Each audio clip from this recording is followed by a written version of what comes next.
Thiruvananthapuram medical കോളേജിൽ രോഗി ലിഫ്റ്റിൽ കുടുങ്ങിയത് 42 മണിക്കൂർ നേരം.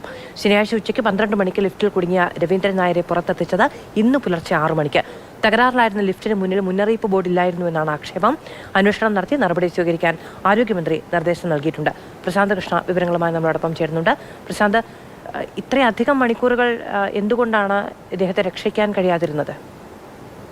മാധു, ഞെട്ടിക്കുന്നൊരു സംഭവം തന്നെയാണ്. ഗുരുതരമായ വീഴ്ച, അതും വലിയൊരു ജീവഹാനി ഉണ്ടായില്ല എന്നത് പറയുന്നത് തന്നെയാണ് ആശ്വാസകരമായ കാര്യം. കാരണം ഈ ശനിയാഴ്ച ഉച്ചയ്ക്ക് 12:30 ഈ രവീന്ദ്രൻ എന്ന ഉള്ളൂർ സ്വദേശി മെഡിക്കൽ കോളേജിലെ ലിഫ്റ്റിൽ കുടുങ്ങുന്നത്. Medical college OPയിൽ 4 ലിഫ്റ്റുകളാണുള്ളത്. ഇതിലെ ഒരു ലിഫ്റ്റ് തകരാറായിരുന്നു. ഈ രവീന്ദ്രൻ കയറിയ ലിഫ്റ്റ്, രവീന്ദ്രൻ നടുവേദന കാരണം ഓർത്തോ ചികിത്സയ്ക്ക് വേണ്ടി ഓർത്തോ ഡോക്ടറെ കാണാൻ വന്നതാണ്.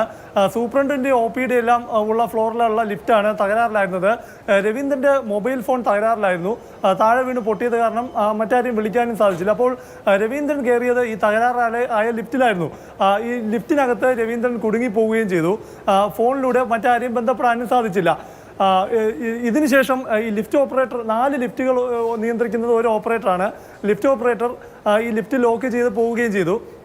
ഇന്നലെ ഞായറാഴ്ച അവധി ആയതുകൊണ്ട് തന്നെ ആരും ഇതേക്കുറിച്ച് മറ്റു കാര്യങ്ങളൊന്നും തിരക്കിയില്ല. ഇതേസമയം തന്നെ രവീന്ദ്രൻ്റെ കുടുംബം രവീന്ദ്രനെ കാണാനില്ല എന്ന പരാതി മെഡിക്കൽ കോളേജ് ആശുപത്രിയിൽ നൽകി. ഇന്ന് രാവിലെയാണ് ഈ ലിഫ്റ്റ് തുറക്കുന്ന സമയത്ത് 6 മണിക്കാണ് രവീന്ദ്രൻ അവശനായ നിലയിൽ രവീന്ദ്രനെ കണ്ടെത്തിയത്.